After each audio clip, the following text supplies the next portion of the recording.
आखिरकार वही बात सामने आई जो रज़ा गराफी ने आपसे कही थी। नेतन्याहू का खुद का प्लान सामने आ गया है। दोस्तों, इससे पहले जो हमने गाज़ा पर कब्जे का प्लान नाम से एक वीडियो रिपोर्ट बनाया था, पिछले 7 अक्टूबर से हम सैकड़ों वीडियो बना चुके हैं, सैकड़ों रिपोर्ट कर चुके हैं। उनमें से 30% वीडियो को इजराइल की कंप्लेंट के बाद इंडियन गवर्नमेंट ने यूट्यूब से उड़वा दिया। तो इतना बड़ा खेल चल रहा है और हकीकत यह है कि इतना खुलकर साफ साफ आपको बता रहा हूं कि सीधा जो है उधर वाले तीर एकदम सही निशाने पर लग रहा है और डिलीट करवाई जा रही है हमारी वीडियो को। लेकिन अच्छी बात यह है कि आप लोग 24 घंटे से पहले उन तमाम रिपोर्ट्स को देख लेते हैं। एक बार फिर से आपके सामने ऐसी रिपोर्ट रख रहा हूं जो कुछ घंटों के बाद शायद डिलीट करवा दी जाए, इसलिए इसको डाउनलोड कर लीजिएगा और शेयर कर दीजिएगा। दोस्तों, नेतन्याहू ने अब देखिए खुद एक्सेप्ट किया है कि गाज़ा पर अब इजराइल की सेना मौजूद होगी, सैन्यकरण करेंगे। यानी कुछ कुछ बातें ऐसी बोल दी हैं जिससे साफ जाहिर हो गया है कि नेतन्याहू का प्लान गज़ा पर कब्जा करना ही था। दोस्तों, पहली बात ये कि इजराइल के प्रधानमंत्री नेतन्याहू ने कहा कि हम इंटरनेशनल मिलिट्री पर भरोसा नहीं कर सकते, यानी कोई और देशों की सेना मिलकर वहाँ पर तैनात हो तो भरोसा नहीं कर सकते। हम अपने ही सैनिकों को, इजराइल के सैनिकों को गज़ा में तैनात करेंगे, पहली बात, जिससे क्लियर हो गया कि कब्जा ही करना है। क्योंकि फ़िलिस्तीन के इलाकों में जगह जगह चेक पॉइंट, इसी तरह से उसने फ़िलिस्तीन पर कब्जा किया, जगह जगह पर उसने चेक पॉइंट बना दिया और एकदम ओपन जेल बना दिया। अब थोड़े से गज़ा को भी इसी तरह से वो ओपन जेल बना रहा है और पूरी तरह से उस पर कब्जा करके सैन्यकरण कर देगा। खुद ऐलान किया है कि हम वहाँ सेना तैनात करेंगे क्योंकि दूसरे देशों की सेनाओं पर हमें भरोसा नहीं है और गाज़ा को डिसआर्म कर देंगे। गाज़ा में चाहे कोई भी हो, उसके पास किसी तरह का कोई हथियार नहीं होगा, चाहे वो अधिकारी हो, चाहे वो पुलिस वाला हो, वहाँ पुलिस का भी मतलब नहीं है।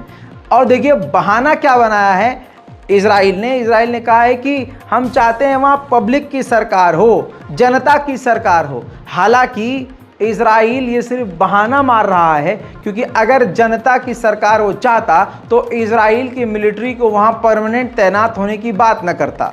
बहरहाल कब्जे की 90% उसकी कोशिश कामयाब हो चुकी है और अपने मुंह से उसने अपना प्लान एक्सपोज कर दिया है। आखिर में जो बात उसने कही है उससे बहुत चीज़ें क्लियर हो गई हैं। नेतन्याहू ने आखिरी बात कही कि गाज़ा को IDF कंट्रोल करेगी, इजराइल डिफेंस फोर्स कंट्रोल करेगी। बात यहाँ ख़त्म हो गई, चीज़ बिल्कुल क्लियर हो गई। मेरे दोस्तों, अब ये बम देखिए, ये इजराइल ने दागने से पहले ये बम दिखाया, सोशल मीडिया पर, यूरोपीय मीडिया में और यहूदी मीडिया में खूब वायरल हुआ।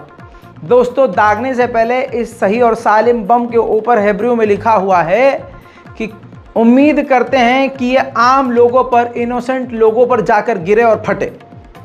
बस यहाँ से समझ लीजिए क्यों भारत के अंधभक्त और हिंदू समुदाय के, बहुसंख्यक समुदाय के लोग इजराइल को पसंद कर रहे हैं, क्योंकि वो जानबूझकर और अलल ऐलान खुल्लम खुल्ला मुसलमानों का, अरबियों का कत्लेआम कर रहा है। आई बात बिल्कुल क्लियर।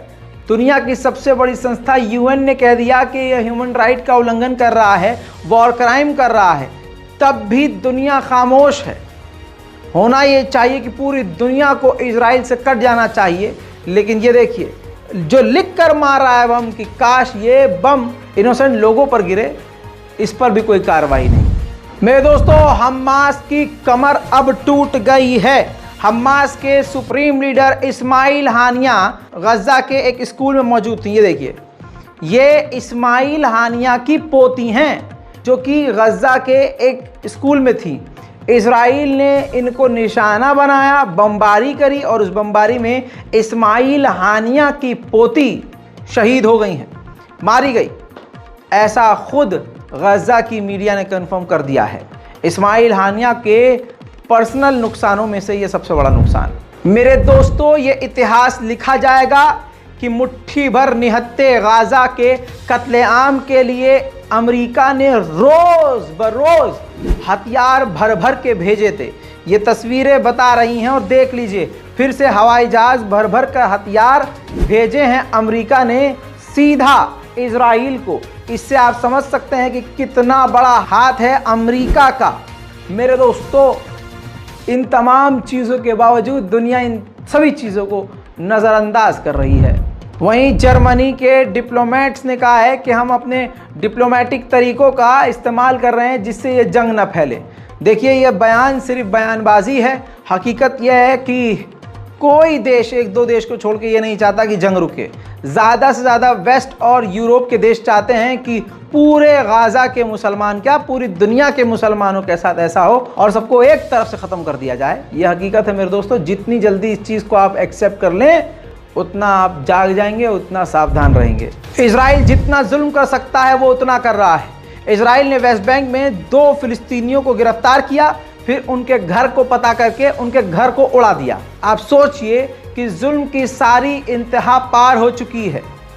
और ये मुसलमान कहते थे, या नबी अल्लाह, अगर हम करबला में होते तो हम अहले बैत का, हम आपके नवासे का साथ देते, हम हुसैन का साथ देते। ये हैं ये मुसलमान जो 2 लाइन लिख नहीं पा रहे हैं, वो मुसलमान जो मस्जिद के अंदर बैठकर 2 लफ्ज़ फ़िलिस्तीन के लिए तकरीर में नहीं बोल पा रहे हैं। ये वो मुसलमान जो सड़क पर उतरने से डर रहे हैं। ये वो मुसलमान की चंद पाबंदियों से खौफ खा रहे हैं। ये वो मुसलमान जो कहते हैं कि हम सिर्फ अल्लाह से डरते हैं। खैर, कानून सबके लिए है, कानून का इस्तेमाल करना भी आना चाहिए। अगर आपको बैन किया जा रहा है, पाबंदी लगाई जा रही है, तो सोशल मीडिया का इस्तेमाल कर सकते हैं। इंटरनेट का इस्तेमाल करके आप अपनी बात रख सकते हैं। अगर नहीं बोल सकते तो फ़िलिस्तीन के बारे में अगर कोई बता रहा है तो उसकी रिपोर्ट को शेयर कर सकते हैं, उसकी उस कंटेंट को, वीडियो को शेयर कर सकते हैं। ये इसलिए नहीं कह रहा हूँ कि आप मेरी ही वीडियो को, नहीं, थोड़ा ज़मीर को ज़िंदा करो। इतना मतलबी कभी मत बनो।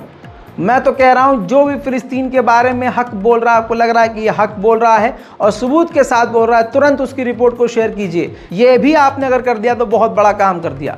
फिलहाल की इस रिपोर्ट में इतना ही। फिर आऊँगा थोड़ी देर में बहुत बड़ी खबरों के साथ। चैनल को सब्सक्राइब कीजिए और अपनी राय कमेंट में लिखना मत भूलिए। जय हिंद।